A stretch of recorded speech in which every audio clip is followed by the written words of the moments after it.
Hello folks, today I'm back with you and I'm going to show you how I go about identifying unknown devices in Device Manager. So the first thing I'm going to do is click in the search box and open up the Control Panel app.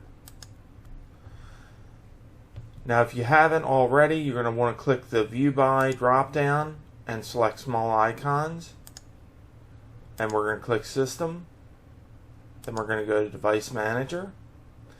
Now notice in Device Manager I have this base system device. So I'm going to double click.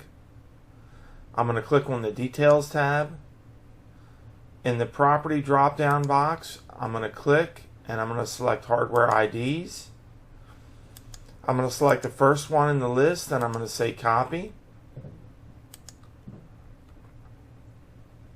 Then I'm going to open up my browser and I'm going to navigate to Google, and I'm going to right click and say Paste and do a Google search.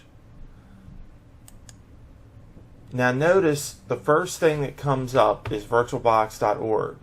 So in this case, all I need to do is install the VirtualBox Guest Editions onto this virtual machine.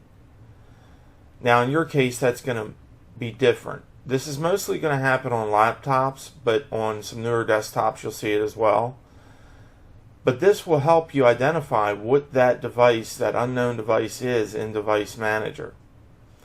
Now in my case, of course, I did it on purpose because I want to show you how to identify the device.